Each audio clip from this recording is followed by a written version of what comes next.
Bakit may senior citizen na nawawala ng senior citizen allowance? Kasi daw may pension from SSS or GSIS. Di ba privilege nila ang senior citizen allowance?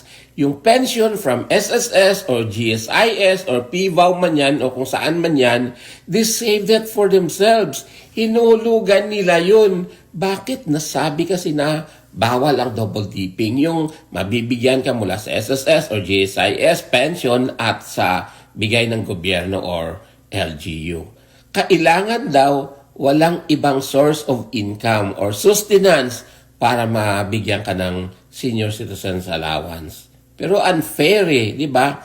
Guys, okay, ganito daw kasi yon. As we were saying, privilege nila but it's not absolute but only for those who are qualified. Yan ang sabi. Meron kasi tayong the Senior Citizens Act as at present provides social pension, di ba? For indigent senior citizens only, not receiving any form of social pension from DSIS, SSS, PVAW, at kung saan-saan pa. Pero once daw na ang Universal Social Pension na ito as provided for creating the National Senior Citizens Commission takes effect, lahat naman daw ay makakwalify for monthly pension. Diba? Including daw yung mga retirees who are receiving their monthly pension. Yung nakakatanggap na ngayon. Pero ang tanong ko, kailan pa kaya ito? Abay, bilis-bilisan nyo naman. Huwag nyo nang antayin matigok pa ang mga seniors na ito bago naman makakatikim ng ganyan. Sa mga batas kasi na ipinapatupad, bakit laging nakakalamang ang mga indigents? Well, hindi naman sa nilulook down natin sila. No, it's not that. Pero di ba, yung magulang na senior citizen na tapos may SSS pension, yun ay pinaghirapan nila at nag-ambag din sila sa pondo ng bayan through doon sa mga taxes na ibinayad nila noong nagtatrabaho pa sila, noong kabataan nila, di ba? Para ipamigay din sa senior citizens. Tapos, pag ikaw na yung nasa ganong edad, wala ka nang matatanggap kasi ang sinasabi, maganda daw ang work mo, ang work ng mga anak mo, o kaya maganda ang bahay mo, pero hindi ka naman talaga mayaman. Sadyang may work ka lang na maayos, di ba? Kasalanan mo pa dahil nagka-work ka ng maayos, di ba? Yung nagsikap ka noong kabataan mo. Tapos, pag may anak ka daw sa abroad, hindi ka rin qualified. Hindi ba nila naisip?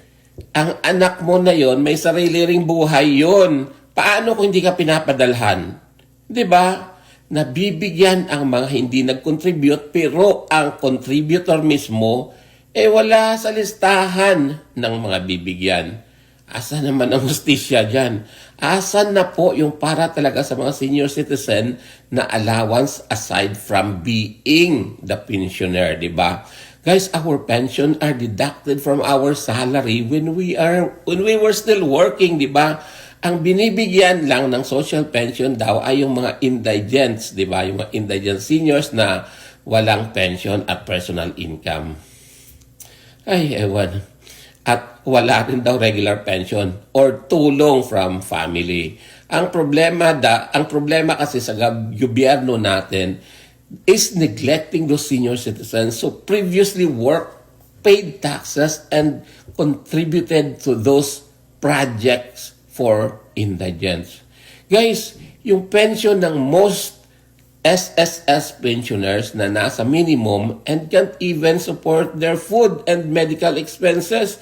Mabababa lang din yung pension nila sa SSS but they work hard for that small pension. Bakit sa bigayan, sa mga libreng allowances, hindi sila kasama? Napaka-unfair talaga sa totoo lang. Guys, pantayin nyo na lahat, di ba? Para naman fair sa lahat. Sana magawa naman ng paraan yung matagal na nating iniintay na Universal Social Pension na yan for senior citizens. At huwag puro press releases lamang. Akala ba nila napakalaki ng mga tinatanggap ng mga seniors na ito sa kanilang mga SSS pensions? Diyos ko, swerte na, iba nga dyan, wala pang 2,000, 1,000. Paano mo pagkasyahin yun? Di ba, samantalang yung mga ganyan, wala namang ambag sa lipunan nung araw, sila ang nakakatanggap. Napaka-unfair talaga. Di ba?